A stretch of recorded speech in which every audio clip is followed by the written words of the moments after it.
So forget the chromes and forget the bright colors, because this black on black BYD Shark 6, I believe, is the exact spec of how you'd want it. And this right here is probably one of the most controversial bakkies to launch in South Africa over the past year.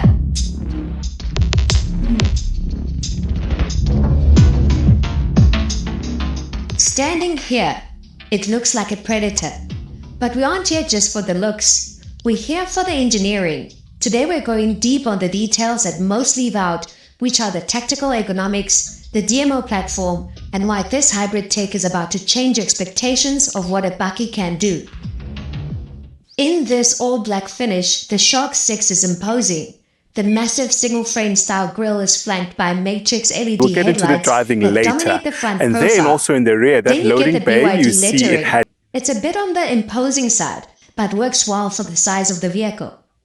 It's a boxy, muscular silhouette that borrows from the best but adds its own high-tech flair with that full-width light bar.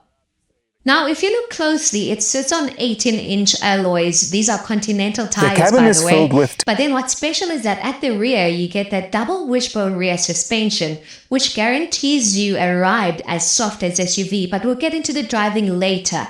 And then also in the rear, that loading bay, you see it has vehicle-to-load technology. Now, what that means is that it's able to actually power up any other appliances from the battery pack in this vehicle. So you can power up, say, the camera that we're using today, or you can even use that to charge another electric vehicle. That's super cool.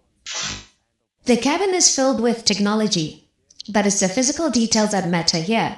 Before we go anywhere, it's worth mentioning this wraparound-like fixture BYD has going on for the cabin. It reminds me of premium German SUVs. In the center, you get a big 15.6-inch rotating screen, which houses everything from your wireless Android Auto and CarPlay to the settings for your AC, driving modes, and everything else in between. In front of the driver is a 10.25-inch digital cluster. Further down, there's a chunky center console with its handlebars. These aren't just for show. They are structural anchors for a cabin that actually feels robust when you're off-roading. Then there's the gear lever and some airplane cabin-like toggles for your engine start, drive modes, and other dedicated shortcuts. And because this car uses cell-to-chassis technology, that means that but when it comes to the range that you get from this engine and the battery pack and old-school utility that feels incredibly premium. Elsewhere, the dashboard features soft-touch materials with contrasting red stitching.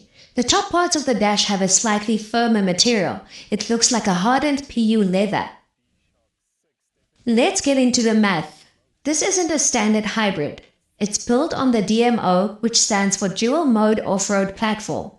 You have a 1.5-liter turbo high-power engine paired with a 29.6 kilowatt-hour blade battery. The result is a massive 321 kilowatts and 650 Newton meters of torque. And because this car uses cell-to-chassis technology, that means that the battery pack is actually built into the chassis as opposed to an afterthought. So that means a ride quality, and it gives you a better rigidity after all. But when it comes to the range that you get from this engine and the battery pack rather, what you're getting is 100 kilometers of pure EV range, but then combined with the petrol means that you get about 850 kilometers. Now, that's what BYD claims on paper, but later we'll tell you how much we managed to get on our tab with this car.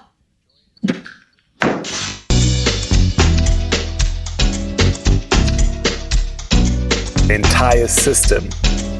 And when it comes to fuel consumption, that's combined from the electricity and the fuel itself. The thing but that if I were really to separate adds the a fun element two, to driving the BYD Shark 6 definitely has to be the electric motors. It gives you that instant power as soon as you press down on the accelerator, which is a welcome feeling, especially in a bakkie. And that guarantees you that 0 to 100 in just 5.7 seconds, which is ideal for a car of this size. Coming in at over 2 tons, that's not expected, but it is quite fun to relive in this car. And thanks to that independent suspension, what you get is a ride that actually feels like an SUV. I know in one of our past reviews I spoke about how that specific bakkie felt like a bakkie, because it is a bakkie. But this